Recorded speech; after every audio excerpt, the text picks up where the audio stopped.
بسم اللہ الرحمن الرحیم یا رب صلی وسلم دائما ابدا علی حبیبک خیر الخلق کلہم الحمد للہ رب العالمین والصلاة والسلام علی سید الانبیاء والمرسلین وعلی آلہ واصحابہ اجمعین اما بعد اعوذ باللہ من الشیطان الرجیم بسم اللہ الرحمن الرحیم تلک الرسل فضلنا بعضهم على بعض منهم من کلم اللہ ورفع بعضهم درجات صدق اللہ العظیم۔ کل ہمارا دوسرا پارہ مکمل ہوا تھا، دوسرا پارے کا جو خلاصہ کلام تھا وہ مکمل ہوا، اور آج کو جو ہے آج کے دن ہمارا تیسرا پارہ انشاءاللہ مکمل ہو جائے گا، جس کے اندر سورہ بقرہ مکمل ہوگی اور اس کے بعد پھر سورہ آل عمران شروع ہو جائے گی۔ دوسرے پارے کے آخر میں کل آیا تھا کہ وَإِنَّكَ لَمِنَ الْمُرْسَلِينَ، بے شک آپ بھیجے ہوئے لوگوں میں سے ہیں، یعنی اللہ کے حبیب صلی اللہ علیہ وسلم سے فرمایا جا رہا ہے کہ آپ رسولوں میں سے، چونکہ کفار مکہ آپ کو رسول نہیں مانتے تھے، اللہ کے رسول نہیں مانتے تھے، تو اللہ نے فرمایا کہ آپ رسولوں میں سے ہے۔ پھر تیسرا پارہ جو ہے، تیسرے پارے کی شروع میں انبیاء علیہم السلام کا ذکر فرمایا، تیسرے پارے کی شروع میں حضرات انبیاء علیہم السلام کا ذکر فرمایا، اور ارشاد فرمایا کہ انبیاء میں سے بعض کو اللہ نے بعض پر فضیلت دی ہے، بعض انبیاء کو بعض پر فضیلت دی ہے۔ تلک الرسول، وہ رسول جن کا پیچھے ذکر گزر گیا، فضلنا بعضهم علی بعض، ان میں سے بعض کو ہم نے بعض پر فضیلت دی ہے، منہم من کلم اللہ ورفع بعضهم درجات، اللہ نے بعض انبیاء کو بعض انبیاء پر کیا دی ہے؟ فضیلت دی ہے۔ امت سے تمام انبیاء افضل ہیں، امت سے تمام انبیاء کیا ہیں؟ افضل ہیں، لیکن نبیوں میں سے بعض نبی کو بعض پر اللہ نے کیا دی ہے؟ فوقیت دی ہے، فضیلت دی ہے۔ اور کسی نبی کو براہ راست اللہ نے اپنے ساتھ ہم کلام ہونے سے نوازا، یعنی کچھ نبی ہیں جن کے ساتھ اللہ رب العزت نے براہ راست بات کی، جیسے کہ حضرت موسیٰ علیہ السلام ہے، اور کچھ نبیوں کو کسی دوسرے اعزاز سے کیا کیا؟ اللہ رب العزت نے نوازا ہے۔ اور پھر اسی طرح تیسرے پارے کے دوسرے رکوع کے اندر آیت الکرسی ہے، قرآن کریم کی افضل ترین آیت ہے، اس لیے اس کے پڑھنے کا کیا کرنا چاہیے؟ اہتمام کرنا چاہیے۔ اور پھر اس کے بعد حضرت ابراہیم علیہ السلام کا جو نمرود کے ساتھ مناظرہ ہوا، ابراہیم علیہ السلام کی نمرود کے ساتھ جو بحث ہوئی، اس کا ذکر فرمایا، چونکہ نمرود خدائی کا دعویٰ کرتا تھا، اپنے آپ کو کیا کہتا تھا؟ وہ خدا کہتا تھا، خدائی کا دعویٰ کرتا تھا۔ تو اس موقع پر ابراہیم علیہ السلام کی اس کے ساتھ بحث ہوئی، بحث کا نقشہ یوں کھینچا گیا، الم تر الی الذی حاج ابراہیم فی ربہ ان آتاہ اللہ الملک، کیا تو نے نہیں دیکھا ہے قرآن پڑھنے والے، الی الذی، اس شخص کی طرف، حاج ابراہیم، جس نے ابراہیم علیہ السلام سے جھگڑا کیا، ابراہیم علیہ السلام سے بحث و مباحثہ کیا، فی ربہ، اپنے رب کے وجود کے بارے میں، ان آتاہ اللہ الملک، اس جھگڑے کی وجہ کیا تھی؟ کیوں اس نے جھگڑا کیا تھا؟ ان آتاہ اللہ الملک، اس وجہ سے کہ اللہ نے اس کو بادشاہی دی تھی، اس کو اللہ نے سلطنت دی تھی، اس وجہ سے اس نے جھگڑا کیا۔ اذ قال ابراہیم ربی الذی یحیی و یمیت، یاد کرو اس موقع کو جب ابراہیم علیہ السلام نے کہا ربی، میرا رب وہ ہے، الذی یحیی و یمیت، جو زندہ بھی کرتا ہے اور مارتا بھی ہے۔ ابراہیم علیہ السلام نے نمرود سے کہا کہ میرا رب وہ ہے جو زندہ بھی کرتا ہے اور مارتا بھی ہے۔ قال انا احیی و امیت، نمرود نے کہا میں بھی زندہ کرتا ہوں، میں بھی مارتا ہوں۔ دو آدمیوں کو بلایا، ایک کو مار دیا، ایک کو چھوڑ دیا، اس نے کہا دیکھ میں نے بھی ایک کو قتل کر دیا، ایک کو چھوڑ دیا۔ تو ابراہیم علیہ السلام نے فرمایا قال ابراہیم فإن اللہ یأتی بالشمس من المشرق فأت بها من المغرب، ابراہیم علیہ السلام خاموش نہیں ہوئے، ابراہیم علیہ السلام نے فرمایا کہ میرا رب وہ ہے جو سورج کو مشرق سے لاتا ہے اور مغرب میں غروب کرتا ہے، مشرق سے طلوع کرتا ہے اور مغرب میں غروب کرتا ہے۔ تو دعویٰ کرتا ہے خدائی کا، اگر تو اپنے دعوے میں سچا ہے تو فأت بها من المغرب، تو سورج کو کہاں سے نکال؟ مغرب سے نکال، اور مشرق میں اس کو غروب کر۔ فبہت الذی کفر، تو ہکا بکا رہ گیا، جس نے کفر کیا تھا وہ کیا رہ گیا؟ ہکا بکا رہ گیا، حیران ہو گیا، خاموش ہو گیا۔ واللہ لا یہدی القوم الظالمین، اور اللہ تعالیٰ ہدایت نہیں دیتا ہے ظالم لوگوں کو۔ پھر اس کے بعد حضرت عزیر علیہ السلام کے قصے کو بیان فرمایا۔ عزیر علیہ السلام ایک مرتبہ ایک بستی سے گزرے، جو بستی بالکل تباہ و برباد ہو گئی تھی، ختم ہو گئی تھی، تو ان کے دل کے اندر خیال آیا یہ سارے کے سارے مر گئے ہیں، مردہ پڑے ہیں، تو ان کو اللہ رب العزت دوبارہ زندہ کیسے کرے گا؟ تو اللہ رب العزت نے حضرت عزیر علیہ السلام پر موت طاری کر دی 100 سال تک، کتنی دیر تک؟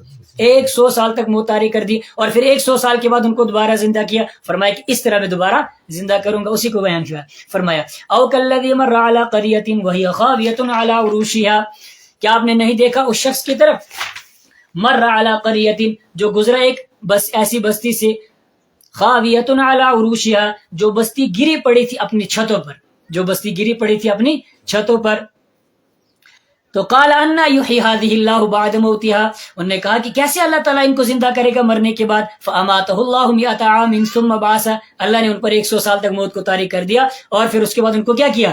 زندہ کیا۔ قال کم لبثت، تو عزیر علیہ السلام سے پوچھا کتنی دیر ٹھہرے رہے، یعنی اس موت کی حالت میں کتنی دیر رہے، تو انہوں نے کہا قال لبثت یوما او بعض یوم، ایک دن یا آدھا دن، کچھ دن ٹھہرا ہوں، قال بل لبثت 100 عام، بلکہ اللہ نے فرمایا کہ نہیں، آپ تو 100 سال تک ٹھہرے رہے ہو اس حالت میں، فانظر الی طعامک و شرابک لم یتسنى، تو دیکھ اپنے کھانے کی طرف اور دیکھ اپنے پینے کی طرف، پانی کی طرف، کیا لم یتسنى، وہ ابھی تک سڑا نہیں ہے، وانظر الی حمارک، اور اپنے گدھے کی طرف بھی دیکھ جو سواری تھی ان کی، وَلِنَجْعَلَكَ آیَةً لِلنَّاسِ، تاکہ ہم بنا دیں آپ کو نشانی لوگوں کے لیے، وانظر الی العظام، اور دیکھ ان ہڈیوں کی طرف، کیف ننشزها، کیسے ہم ان کو ترتیب دیتے ہیں، ثم نکسوها لحما، پھر ان کو اوپر گوشت کو چڑھاتے ہیں، تو جس طرح ان ہڈیوں کو ہم ترتیب دیں گے اور ان کے اوپر کیا کریں گے، ہم گوشت کو چڑھائیں گے، اسی طرح کل قیامت کے دن انسانوں کو بھی کیا کریں گے، ہم دوبارہ زندہ کریں گے۔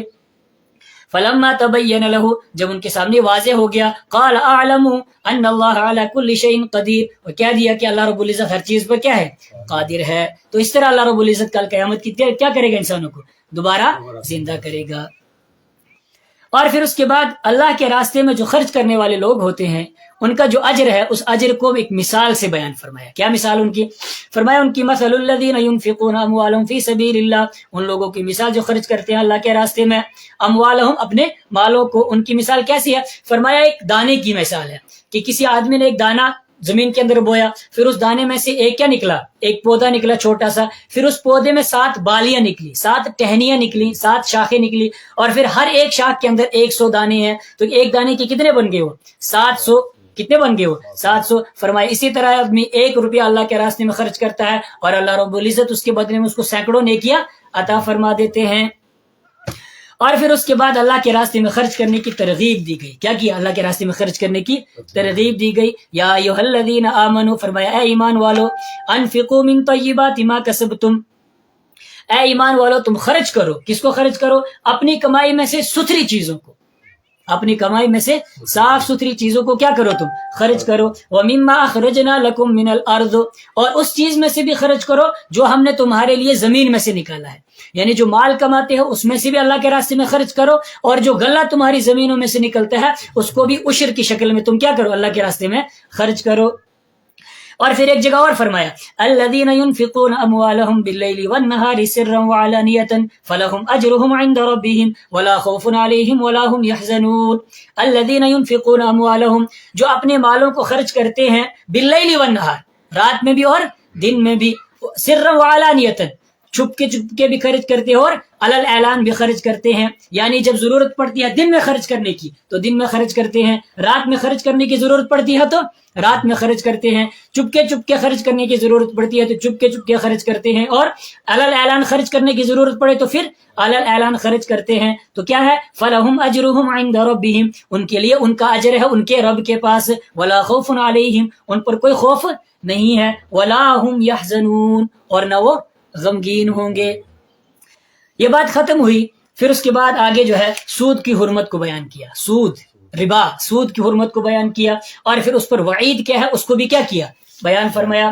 فرمایا الذین یأکلون الربا لا یقومون الا کما یقوم الذی یتخبطہ الشیطان من المس، وہ لوگ جو کیا کرتے ہیں، سود کھاتے ہیں، جو لوگ سود کھاتے ہیں، فرمان کی مثال کیسی ہے؟ قیامت کے دن ایسے اٹھیں گے، لا یقومون الا کما یقوم الذی یتخبطہ الشیطان من المس، قیامت کے دن ایسے اٹھیں گے جس طرح وہ انسان کھڑا ہوتا ہے کہ جس کو شیطان نے لپٹ کر خبتی بنا دیا ہو، جنات کسی کو چپٹ جائے پھر اس کو مدہوش کر دیتا ہے، اس کو پھر کوئی خبر کوئی عطا پتہ نہیں ہوتا ہے، تو کل قیامت کے دن یہ سود کھانے والا ایسے ہی اٹھے گا، اللہ ہماری حفاظت فرمائے۔ اس طرح قبروں سے اٹھیں گے، کیوں؟ اس طرح قبروں سے کیوں اٹھیں گے کہ بالکل مدہوش ہوں گے، ان کو کوئی اتا پتہ نہیں ہوگا. فرمایا ذالک بانہم قالوا انما البیع مثل الربا، یہ بات اس وجہ سے ہے کہ وہ کہتے تھے کہ بے شک بیع ربا کی طرح ہے، یعنی خرید و فروخت کو اللہ نے جائز قرار دیا ہے. تو کہتے تھے کہ جس طرح خرید و فروخت کے اندر بھی انسان کوئی چیز لاتا ہے، سامان لاتا ہے، پھر کیا کرتا ہے اس کو کمی زیادتی کے ساتھ، تو اسی طرح سود کے اندر بھی ہوتا ہے، 100 دیا اور 150 لیا یا 200 لیا یا 110 لیا 120 لیا، اسی طرح تو ہے. فرمایا یہی کہتے تھے کہ جس طرح بیع ہے اسی طرح سود بھی ہے. تو اللہ نے فرمایا احل اللہ البیع وحرم الربا، بیع کو اللہ نے حلال کیا ہے اس لیے وہ تمہارے لیے درست ہے، لیکن ربا کو کیا کیا اللہ نے، سود کو اللہ رب العزت نے حرام کیا، لہٰذا وہ حرام ہے. پھر آگے فرمایا وعید یا ایھا الذین آمنوا اتقوا اللہ وذروا ما بقی من الربا، اے ایمان والو ڈرو تم اللہ سے ڈرو، وذروا ما بقی من الربا، اور سود میں سے جو بچا ہوا اس کو کیا کر دو، چھوڑ دو، ان کنتم مؤمنین، اگر تم ایمان والے ہو تو پھر کیا کرو، سود کو چھوڑ دو. اگر تم ایسا نہیں کرو گے یعنی سود کو نہیں چھوڑو گے تو پھر کیا ہوگا، فَإِن لَّمْ تَفْعَلُوا، اگر تم ایسا نہیں کرو گے یعنی سود کو نہیں چھوڑو گے، فَأْذَنُوا بِحَرْبٍ مِّنَ اللَّهِ، تو پھر اللہ کے ساتھ جنگ کرنے کے لیے کیا ہو جاؤ، تیار ہو جاؤ. جو انسان سود کھاتا ہے، سود کو نہیں چھوڑتا ہے، سود کو حلال سمجھ کر کے استعمال کرتا ہے، تو اللہ رب العزت اس کے ساتھ کیا کر رہے ہیں، جنگ کا اعلان کر رہے ہیں. اور جنگ کا ایک ضابطہ ہے، وہ کیا کہ ایک جماعت جب دوسری جماعت کے ساتھ جنگ کرتی ہے تو ان دونوں میں سے ہر ایک فریق یہ چاہتا ہے کہ میں اس کی پسندیدہ چیز کو کیا کر دوں، ختم کر دوں، مٹا دوں. تو اللہ رب العزت کے نزدیک پسندیدہ چیز کیا ہے، ایمان ہے. تو جو انسان سود کھاتا ہے، سود کو حلال سمجھ کر کے استعمال کرتا ہے، اس کا اللہ تعالیٰ ایمان کیا کر دیتے ہیں، ختم کر دیتے ہیں. وہ ایمان اس کے کیا کر دیتے ہیں، ایمان کو چھین لیتے ہیں. اللہ ہماری حفاظت فرمائے. پھر اس کے بعد لین دین کا معاملہ فرمایا کہ اگر تم میں سے کوئی کسی کے ساتھ ادھار لین دین کرے، کسی سے ادھار رقم لے یا کسی کو ادھار دے، تو پھر کیا کرنا چاہیے، اس کو لکھ لینا چاہیے. کیا کرنا چاہیے، اس کو لکھ لینا چاہیے یادداشت کے لیے. اسی کو فرما رہے یا ایھا الذین آمنوا اذا تداینتم بدین الی اجل مسمى فاکتبوا، اے ایمان والو اذا تداینتم بدین، جب تم کسی کے ساتھ ادھار کا معاملہ کرو ایک متعینہ مدت تک، فاکتبوہ، تو تم اس کو لکھ لو. دو چیزیں بیان فرمائی، کیا کہ جب کسی کے ساتھ ادھار کا معاملہ کرو، لین دین کرو، تو پھر اس کو لکھ لو. کیا کر لو، اس کو نمبر 1 لکھ لو. اور دوسرا کام یہ کرو کہ مدت کو کیا کر لو، متعین کر دو. کسی کو اگر تم ادھار دے رہے ہو تو متعین مدت کرو کہ 6 مہینے کے بعد دو گے یا 2 مہینے کے بعد دو گے، کب دو گے اس کو متعین کر لو. یا کسی سے ادھار لے بھی رہے ہو تو تب بھی مدت کو کیا کر لو، وقت کو متعین کر لو کہ کب میں تجھے واپس دوں گا، کب میں اس کو ادا کروں گا. اور پھر اس کے بعد سورہ بقرہ کے اخیر میں کچھ دعائیں سکھلائیں. کیا کیا اللہ رب العزت نے، کچھ دعائیں سکھلائیں، بہت مفید دعائیں. کیا ہیں وہ دعائیں، ربنا لا تؤاخذنا ان نسینا او اخطانا، ربنا ولا تحمل علينا اسرا كما حملته على الذين من قبلنا، ربنا ولا تحملنا ما لا طاقة لنا به واعف عنا واغفر لنا وارحمنا انت مولانا فانصرنا على القوم الكافرين. ان دعاؤں کو انسان کو کثرت سے پڑھنا چاہیے، ان کے ذریعے سے اللہ سے دعائیں مانگنی چاہیے. ایک روایت میں ہے کہ جو انسان سورہ بقرہ کی آخر کی 2 آیتیں پڑھ کر کے دعا مانگتا ہے، اللہ تعالیٰ اس کی دعا کو ضرور قبول فرماتے ہیں. اللہ تعالیٰ مجھے بھی اور آپ کو بھی اس پر عمل کرنے کی توفیق عطا فرمائے. اور پھر اس کے بعد شروع ہوتی ہے سورہ آل عمران. سورہ آل عمران، اس کا نام آل عمران کیوں رکھا گیا؟ آل کے معنی ہوتے ہیں اولاد کے، آل کے معنی کیا ہوتے ہیں، اولاد کے. اور عمران ایک شخص کا نام ہے، عمران ایک شخص کا نام ہے، تو پورا ہو گیا آل عمران. تو آل عمران کے معنی کیا ہے، عمران کی اولاد، عمران کی اولاد. اس صورت میں چونکہ اولاد عمران، عمران کی اولاد کا آگے تفصیل کے ساتھ ذکر آ رہا ہے، اس لیے اس سورت کا نام ہی کیا پڑ گیا، آل عمران. اس سورت کا نام پڑ گیا. اس سورت کا ایک پس منظر بیان کیا جاتا ہے کہ نجران کے یہودیوں کا ایک وفد رحمت عالم صلی اللہ علیہ وسلم کی خدمت میں آیا، اور پھر آپ صلی اللہ علیہ وسلم سے ایک مکالمہ کیا، ایک مناظرہ کیا، بحث مباحثہ کیا. کس بارے میں، کہ حضرت عیسیٰ علیہ السلام جو ہے خدا ہونے میں اللہ کے شریک ہے. عیسائیوں کا یہ عقیدہ ہے کہ خدا کتنے ہیں، 3 ہیں، خدا 3 ہیں، ان میں سے ایک عیسیٰ علیہ السلام بھی ہے. تو ان کا مناظرہ آپ صلی اللہ علیہ وسلم سے اسی بارے میں تھا کہ عیسیٰ علیہ السلام جو ہیں وہ خدا ہونے میں اللہ کے ساتھ شریک ہیں. اور گفتگو کی ترتیب کیا ہوئی، وہ اس طرح تھی کہ عیسائی جو تھے ان کو اپنے شاعری پر بڑا ناز تھا، لہٰذا انہوں نے جو ہے اپنا ایک شاعر کھڑا کیا. انہوں نے کیا کیا، اپنا ایک شاعر کھڑا کیا، اور رحمت عالم صلی اللہ علیہ وسلم نے اس کے مقابلے میں حضرت حسان بن ثابت رضی اللہ تعالیٰ عنہ ایک شاعر ہیں ان کو کھڑا کیا۔ جب حسان بن ثابت رضی اللہ تعالیٰ عنہ کھڑے ہوئے، انہوں نے اس کو شکست دی، ان کا شاعر بیٹھ گیا، اور پھر اس کے بعد انہوں نے اپنے خطیب، کیونکہ ان کو عیسائیوں کا اپنی خطابت پر، تقریروں پر بڑا ناز تھا، تو اپنے ایک خطیب کو کھڑا کیا، تو رحمت عالم صلی اللہ علیہ وسلم نے ان کے اس خطیب کے مقابلے میں حضرت ثابت بن قیس رضی اللہ تعالیٰ عنہ کو کھڑا کیا، اور حضرت ثابت بن قیس رضی اللہ تعالیٰ عنہ نے ان کے خطیب کو کیا کر دیا؟ خاموش کر دیا۔ اور پھر جب دلائل کی باری آئی تو رحمت عالم صلی اللہ علیہ وسلم نے دلائل کے ذریعے سے توحید خداوندی کو ثابت کر کے ان کے عقیدہ تثلیث، جو وہ عقیدہ رکھتے کہ خدا تین ہے اور عیسیٰ علیہ الصلوۃ والسلام خدا کی خدائی میں کیا ہے؟ شریک ہے، اس کی کیا کر دی؟ تردید فرما دی۔ اور پھر اس کے بعد اللہ رب العزت نے اسی صورت کے اندر اس کے بعد پھر ہے ذکر غزوہ بدر کا۔ کس کا؟ غزوہ بدر کا۔ غزوہ بدر اس کا نقشہ یوں کھینچا، قد کان لکم آیۃ فی فئتین التقطا، قد کان لکم یقیناً ہے تمہارے لیے، آیۃ نشانی ہے، کس میں؟ فی فئتین، دو جماعتوں کے بارے میں، التقطا جو آپس میں کیا ہوئی تھی؟ ایک دوسرے کے مد مقابل ہو گئی تھی۔ فئۃ تقاتل فی سبیل اللہ، ان میں سے ایک جماعت تھی جو جنگ کر رہی تھی اللہ کے راستے میں، وَأُخْرَى کافرۃ، اور دوسری جماعت بے ایمانوں کی تھی، کفار مشرکی، کفار مکہ کی تھی۔ اور پھر یرونہم مثلیہم رأی العین، اور جو کفار مکہ تھے ان کی تعداد زیادہ تھی، تو تعداد زیادہ ہونے کی وجہ سے یہ کافر اپنی فوج کو مسلمانوں سے کئی گنا زیادہ دیکھ رہے تھے، رأی العین، کھلی ہوئی آنکھوں سے دیکھ رہے تھے۔ واللہ یؤید بنصرہ من یشاء، اور اللہ تعالیٰ کیا کرتا ہے؟ یؤید، قوت دیتا ہے، بنصرہ، اپنی امداد کے ذریعے سے، اپنی مدد کے ذریعے سے، من یشاء، جس کو چاہتا ہے۔ غزوہ بدر کے موقع پر ایمان والوں کی تعداد صرف 313 یا 314، اور کفار مکہ کی تعداد 1000، اور پھر ایمان والوں کے پاس صرف 200 گھوڑے، کتنے؟ گھوڑے صرف، غلطی ہوگی، گھوڑے صرف 2، اور اونٹ 70، اور پھر زریں 6 ہیں، اور تلواریں 8 ہیں، اور کفار مکہ کے پاس 200 گھوڑے ہیں اور 1000 کے قریب لگ بھگ اونٹ ہے، اور جنگی ساز و سامان مکمل ان کے پاس ہے، لیکن اس کے باوجود اگر کامیابی ہوئی تو کس کی ہوئی؟ ایمان والوں کی ہوئی، اور کفار مکہ کو کیا ہوئی؟ شکست ہوئی۔ واللہ یؤید بنصرہ من یشاء، اللہ رب العزت طاقت دیتے ہیں اپنی امداد کے ذریعے سے جس کو چاہتے ہیں۔ اور پھر اس کے بعد اہل کتاب کے جرائم کو بیان کیا، کس طرح؟ کہاں سے؟ ان الذین یکفرون بآیات اللہ ویقتلون النبیین بغیر الحق ویقتلون الذین یأمرون بالقسط من الناس فبشرہم بعذاب علیم۔ اہل کتاب کے جرائم کو بھی بیان فرمایا، اور پھر ان پر جو سزا ہوگی اس کو بھی کیا کیا؟ بیان فرمایا۔ فرمایا کہ ان الذین کفروا، بے شک وہ لوگ جو انکار کرتے ہیں، کفر کرتے ہیں، بآیات اللہ، اللہ کی آیتوں کا کیا کرتے ہیں؟ انکار کرتے ہیں، اللہ کے احکام کا انکار کرتے ہیں، ویقتلون النبیین بغیر حق، اور انبیاء کو کیا کرتے ہیں؟ ناحق طریقے سے کیا کرتے ہیں؟ قتل کرتے ہیں، انبیاء کو ناحق طریقے سے قتل کرتے ہیں، اور ویقتلون الذین یأمرون بالقسط، اور قتل کرتے ہیں ان لوگوں کو جو حکم دیتے ہیں انصاف کا لوگوں میں سے، یعنی نیک لوگوں کو بھی کیا کرتے ہیں؟ وہ قتل کرتے ہیں۔ ان کا جرم یہ کہ قتل کرتے ہیں، ان کو سزا بھی سنا دو۔ فرمایا کیا سزا ہے؟ فبشرہم بعذاب علیم، ان کو دردناک عذاب کی کیا کر دو؟ تم سزا سنا دو۔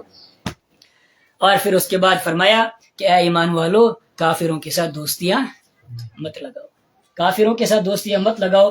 فرمایا لا يتخذ المؤمنون الکافرین اولیاء من دون المؤمنین، ایمان والے ایمان والوں کو چھوڑ کر کے کافروں کے ساتھ دوستیاں مت لگائیں۔ اور جو کافروں کے ساتھ دوستیاں لگاتا ہے فلیس من اللہ فی شیء، فلیس من اللہ فی شیء الا ان تتقوا منهم تقا، اور جو کوئی ایسا کرے گا تو اس کو اللہ کے ساتھ کوئی تعلق نہیں ہے، الا ان تتقوا منهم تقا، مگر یہ کہ تم ان سے بچاؤ کرو۔ کیا؟ اگر تمہیں ڈر ہے کہ وہ تم کو تکلیف پہنچائیں گے، تم کو نقصان پہنچائیں گے، تو پھر اس صورت میں ان کے ساتھ دوستی کرنے کی گنجائش نکلتی ہے، ان سے اپنے آپ کو بچانے کے لیے تم اگر ان سے دوستی کرتے ہو تو اس کی گنجائش ہے۔ اور پھر اس کے بعد وہی جس پر سورۃ نا آل عمران کا تفصیل کے ساتھ تذکرہ اس کو بیان فرما رہے۔ حضرت مریم علیہ السلام جو تھی ان کی والدہ کا تذکرہ، عمران کی بیوی۔ اذ قالت امرأة عمران رب انی نذرت لك ما في بطنی محررا فتقبل منی۔ حضرت مریم علیہ السلام کی جو والدہ تھی، ان کو کوئی اولاد نہیں تھی، جب ان کو حمل ہوا تو انہوں نے پھر منت مانی، انہوں نے ایک منت مانی کہ اگر مجھے بیٹا ہوگا تو میں اس کو اللہ کے دین کے لیے کیا کر دوں گی، وقف کر دوں گی. لیکن جب ان کو اولاد ہوئی تو اللہ نے بیٹا نہیں دیا بلکہ کیا عطا فرمائی، بیٹی عطا فرمائی. تو وہ شک اور شبہ میں پڑ گئی کہ اگر بیٹا ہوتا تو میں اللہ کے دین کے لیے اس کو کیا کرتی، وقف کر دیتی. لیکن اللہ نے مجھے دی کیا ہے، بیٹی ہے. تو اللہ نے فرمایا، اس پر اللہ نے فرمایا کہ لیس الذکر کالانثی، کہ جس بیٹے کو آپ مانگ رہی تھی یہ وہ بیٹا اس بیٹی جیسا نہیں ہے. یعنی بسا اوقات دین کے معاملے میں بیٹیاں وہ کام کرتی ہیں جو بیٹے نہیں کرتے ہیں. اور پھر اس کے ساتھ ساتھ حضرت زکریا علیہ السلام کا ذکر فرمایا. وہ کس طرح، حضرت مریم علیہ السلام جو تھی ان کی تربیت حضرت زکریا علیہ السلام کر رہے تھے. اور ایک مرتبہ حضرت زکریا علیہ السلام ان کے پاس آئے اور ان کے پاس بغیر موسم کے پھل دیکھے، بے موسم پھل دیکھے. جب پھل دیکھے تو کہا قال یا مریم انا لک ھذا، او مریم یہ کہاں سے آگے تیرے پاس، یہ بے موسم کے پھل تیرے پاس کہاں سے آگے. قالت هو من عند اللہ، تو مریم علیہ السلام نے جواب دیا کس کی طرف سے ہیں، یہ اللہ کی طرف سے، اللہ نے مجھے پھل دیے ہیں. ان اللہ یرزق من یشاء، بے شک اللہ تعالیٰ روزی دیتا ہے جس کو چاہتا ہے، بغیر حساب، بغیر حساب کی خوب دیتا ہے. جب حضرت زکریا علیہ السلام نے دیکھا کہ حضرت مریم کے پاس بغیر موسم کے پھل ہیں تو ان کے اندر ایک امید کی کرن جاگ اٹھی. حضرت زکریا علیہ السلام بوڑھے ہو چکے ہیں اور ان کے پاس اولاد کوئی نہیں ہے، لیکن ایک امید جاگ اٹھی کہ جو رب حضرت مریم کو بغیر موسم کے پھل دے سکتا ہے، کیا وہ مجھے بغیر موسم کی اولاد نہیں دے سکتا؟ بالکل دے سکتا. یعنی میں بوڑھا ہو گیا ہوں اور میری جو بیوی ہے حضرت زکریا علیہ السلام کی بوڑھی جو عورت تھی، اہلیہ تھی، وہ بوڑھی بھی تھی اور کیا تھی، بانج بھی تھی. فرمایا کہ اللہ رب العزت ضرور بغیر موسم کے مجھے بھی اولاد عطا کر سکتا ہے. ہنالک دعا زکریا رب، وہاں پر حضرت زکریا نے دعا فرمائی. قال رب هب لي من لدنك ذرية طیبہ، اور کیا کہا، اے میرے رب مجھے عطا فرما اپنی طرف سے ذریۃ طیبہ، ایک پاکیزہ اولاد عطا فرما. انک سمیع الدعاء، بے شک تو دعاؤں کو سنتا ہے. اور آگے چل کر کے ایک جگہ فرمایا کہ لم اکن بدعائک رب شقیہ، اے میرے رب تجھ سے مانگ کر کے کبھی مایوس نہیں ہوا، جب بھی تجھ سے مانگا تو نے مجھے کیا کیا، عطا کیا، دے دیا. تو اللہ رب العزت نے ان کی دعا کو قبول فرمایا اور پھر ان کو ایک حضرت یحییٰ علیہ السلام جیسا ایک کیا فرمایا، ایک بیٹا عطا فرمایا. اور پھر اخیر میں جو ہے ہم شروع میں سن چکے اسی صورت کے شان نزول کے بارے میں کہ عیسائیوں کا جو وفد آپ صلی اللہ علیہ وسلم کے پاس آیا تھا، جب آپ صلی اللہ علیہ وسلم نے ان کے سامنے توحید کے دلائل پیش کر رہے فرمائے کہ اللہ ایک ہے، لیکن انہوں نے ان دلائل کو سننے کے باوجود ایمان قبول نہیں کیا اور نہ ہی اس چیز کو مانا. سننے کے بعد اس کو حق کو مانا نہیں، تو اللہ رب العزت کے حکم سے نبی علیہ الصلوۃ والسلام نے ان کو مباہلے کی دعوت دی. کس کی دعوت دی؟ مباہلے کی دعوت دی. ابھی پتہ چلے گا مباہلہ کیا ہے. فمن حاجک فیہ من بعد ما جاءک من العلم، تو جس نے آپ سے جھگڑا کیا اس بارے میں، حق کے بارے میں، من بعد ما جاءک من العلم، آپ کے پاس علم آنے کے بعد، جب انہوں نے آپ اس حق کا کیا کیا، حق کے بارے میں جھگڑا کیا، فقل، تو آپ کہہ دیجئے، کیا کہہ دیجئے، تعالو، آ جاؤ، ندعو ابناءنا و ابناءکم، ہم بلاتے ہیں اپنی اولاد کو اور تمہارے بیٹوں کو اور اپنے بیٹوں کو، وَنِسَاءَنَا وَنِسَاءَكُمْ، اور اپنی عورتوں کو اور تمہاری عورتوں کو، وَأَنفُسَنَا وَأَنفُسَكُمْ، اور اپنی جانوں کو اور تمہاری جانوں کو، ثُمَّ نَبْتَهِلْ، پھر ہم مباہلہ کرتے ہیں. مباہلے میں کیا کہتے ہیں، فَنَجْعَلْ لَعْنَةَ اللَّهِ عَلَى الْكَاذِبِينَ، پھر ایک دوسرے پر بددعا کرتے ہیں. بددعا کیا کرتے ہیں کہ اے ہمارے پروردگار، جو ہم میں سے جھوٹا ہے اس پر کیا کر تو اپنی لعنت اتار دے.